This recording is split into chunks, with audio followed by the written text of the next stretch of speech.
So we're going to talk about molecular compounds now. Lewis structures will show molecular compounds as neighboring atoms that are sharing electrons in order to obtain an octet. Of course, for hydrogen, it's just a duet, 2 electrons. So instead of a metal transferring an electron to a nonmetal and then the charged ions being attracted to each other, now we have 2 atoms sharing electrons, and it's the sharing of the electrons that holds them together. So let's look at Lewis structures for water and for chlorine. So water has oxygen in the middle and a hydrogen on each side. And then we're going to look at the Lewis structures. Yes, that's what we're doing, but we're looking at the valence electrons. How many valence electrons does hydrogen have? 1, thank you. So that has 1 and this has 1. So 1 dot. How many valence electrons does oxygen have? 6. So I'm gonna put 2 up there and 2 down here and 1 there and 1 there. Exactly where you put them doesn't matter, but just know what I'm going to do with them. That's why I put them there. So the oxygen only has 6 valence electrons. It wants 8 because that's more stable. It's a lower energy. It's like rolling downhill. So the oxygen's trying to gain 2 electrons. This hydrogen is trying to get 2 electrons total. The hydrogen's not willing to give up its electron, and the oxygen's not willing to give up an electron. Nobody's willing to give one up, and so they share instead. So the oxygen will share 1 electron with the hydrogen. The hydrogen shares 1 electron with the oxygen. When you share something, it belongs to both of you, right? So now this pair of electrons belongs to the hydrogen and to the oxygen. So the hydrogen has obtained its duet by making 1 bond. Hydrogen is very easily satisfied. Well, the oxygen is a little happier now because it can count those 2, 4, 6, 7, but it's not quite to 8. So there's another hydrogen atom over here, and the oxygen will share 1 electron with that hydrogen atom.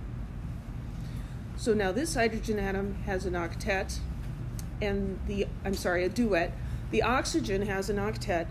It counts these 2 electrons at those 2 and those 8 electrons. So by sharing electrons, nonmetals can satisfy the octet rule. Any questions about that? That makes sense? Let's look at chlorine, Cl2. We learned that chlorine is one of the diatomic elements, but we just this is what it is, and we didn't explain why. Well, how many valence electrons does chlorine have? 7.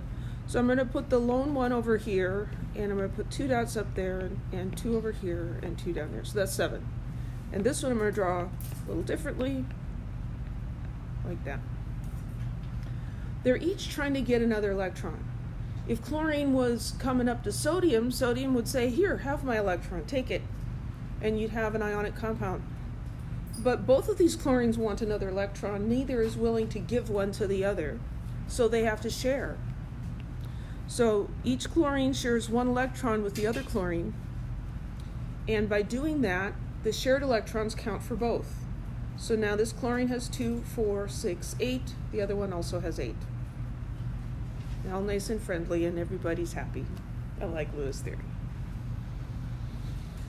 Any questions? So there are 2 different kinds of electrons in these structures. There are bonding pairs and lone pairs. So if we look at oxygen here, these 2 electrons are being shared.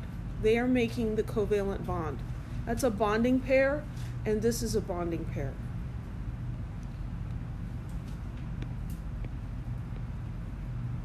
Bonding pairs. So there's 1 there, and there's 1 here. In that chlorine molecule, how many bonding pairs of electrons are there? 1. The electrons that are not involved in bonding are called lone pairs. or non-bonding electrons. That's too long. Lone pairs is what we usually call them. So here on this oxygen, here's a pair of electrons, and they're all alone, right? They're not between oxygen and another atom. So this is a lone pair, and that's a lone pair. Now this gets messy. And on the chlorine molecule, there's a lot of lone pairs, right? How many total? 6 pairs, right? 1, 2, 3, 4, 5, 6. 6 lone pairs. You need to be able to identify bonding pairs and lone pairs for something we're going to do later. So that was called a single bond because they're sharing a single pair of electrons between them. We can also have double bonds. So let's look at oxygen. Oxygen is another diatomic element. There's 2 oxygens. And we've already mentioned that oxygen has 6 valence electrons. So I'm going to draw 6 valence electrons around each of these. So oxygen's trying to get an octet. So it's going to share electrons with another oxygen. So we can share an electron here. Now they both have 7 valence electrons, which is better, but still not quite right. We need 8. So they'll share another pair of electrons. And now both oxygens have 8 valence electrons. Remember, 8 is a magic number because the noble gases have 8 valence electrons. The noble gases are especially stable. It's a lower energy state. Well, that looks a little messy, and so we often just draw lines instead of lines with dots. But I like to start out with dots here and then connecting them to help you understand that that line represents 2 electrons. So we can draw this over here. We've got the 2 oxygens, and there are 2 lines between them. Each line represents a pair of electrons.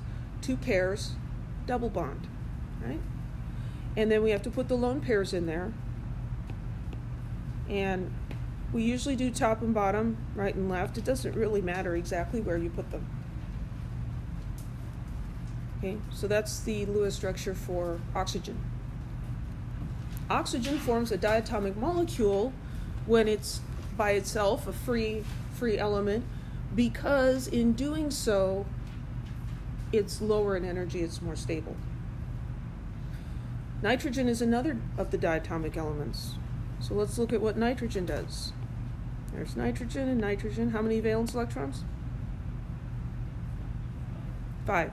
Remember, for these main group elements, we're looking at the group number. The 1A, 2A, 3A, 4A, those group numbers. And that just flat out tells us how many valence electrons there are. That's why I like those instead of the 1 through 18. So 5 valence electrons. Each nitrogen has 5 valence electrons. And they're going to get together and share in a way that they can have 8. So they'll share 1 electron. Well, that's nice, but we're not to 8 yet. Let's share another electron each. Still not quite there. Let's share another one. Okay, so now each nitrogen counts all the shared electrons, 2, 4, 6, 8. And this nitrogen counts all the shared ones, 2, 4, 6, 8.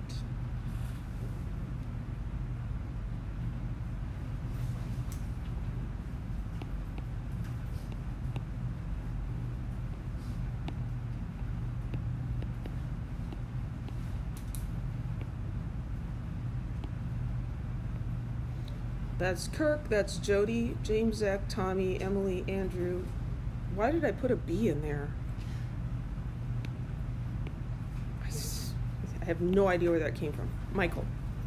Triple bond, right? 6 children between us. Triple bond. Okay, so that's kind of messy. And then let's just totally get rid of that. That's my silliness. So normally we would write this with 3 lines to represent the triple bond and a lone pair of electrons on each nitrogen.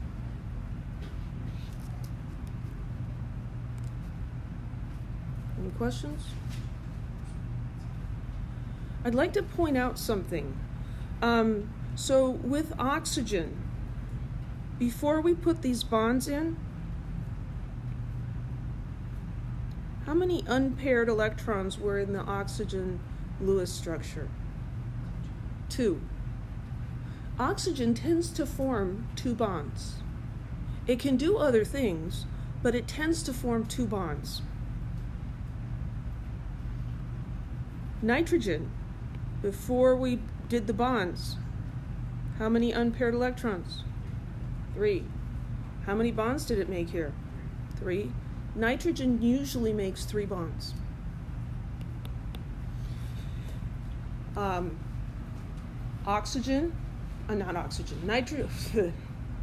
Start over. Chlorine has 1 unpaired electron in its atomic Lewis structure. It tends to form 1 bond. So we can use that to help us to predict how things are going to get put together. So double bonds and triple bonds. Yeah. Are you saying that towards all diatomic? Well, that is true for the diatomic elements, but when those elements form bonds with other elements, they also do that, same number. And if you look at like sulfur isn't a diatomic element, but it has 6 valence electrons just like oxygen. It tends to form 2 bonds.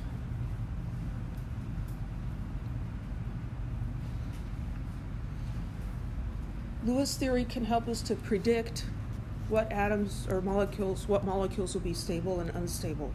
So let's look at water, H2O and H3O. So we already did water, so I'm just going to put this one up here real quick. So that's the Lewis structure for water we drew earlier. Because, you know, we've been throwing around all these compound formulas and stuff, and, well, there's H2O, there's H2O2. Why isn't there H3O? Why isn't there HO5? You know, why can't you have just any old combination of hydrogens and oxygens? Well, here's H2O, and we see that the hydrogens have duets, the oxygen has an octet. Lewis theory says that's probably going to be stable, and it is. If we're going to make H3O, we need to bring in another hydrogen atom. So let's bring in another hydrogen atom with its 1 valence electron. Where is that going to share? Well, it would have to get oxygen to share one of its lone pair electrons with that. The hydrogen's happy, but what's up with the oxygen now? It's got 9. That's too many. Oxygen can't do that. So H3O is not a stable molecule. It doesn't really exist. Mm-hmm. That's why there's hydronium, right? So here it says also H3O plus. Well, so here I have H3O. To make H3O plus, I need to remove an electron. So if I take this guy away, now we have an octet on oxygen, and each hydrogen has a duet. Of course, this is an ion now, so we need to put brackets around it and put the charge on the outside. But the oxygen has 2, 4, 6, 8. The 8 and positions of top, bottom, right, and left are very convenient because that helps us to see, oh yeah, it's good. It's got 2 electrons in each of those 4 positions. Let's look at H2O2. So here's hydrogen. Hydrogen has 1 valence electron. How many bonds can hydrogen possibly make? It can only make 1, right? Because it only has 1 electron. It shares that with somebody, and that has nothing to offer anyone else. So hydrogen can only form 1 bond. So we can't have the hydrogen bonding to the other hydrogen, because then where the oxygens go. So we'll have to have an oxygen in here. And then the hydrogen will share with the oxygen. And then we still need to put another oxygen and another hydrogen. And it's this electron here that's going to share. If we share it with hydrogen, we'll get water. We need the other oxygen to be in there.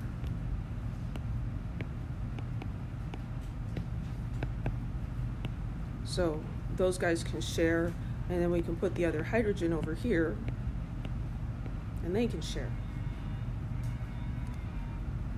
So if hydrogen has a single bond, he's good. Looking at the oxygens, we see 2 electrons on this side, 2 on the top, 2 on the bottom, 2 on the right. And the same thing over here. Both of them have 8 valence electrons. Lewis' theory predicts that's a stable molecule. It is, it's hydrogen peroxide. You can buy it at the grocery store. Diluted, of course. Any questions?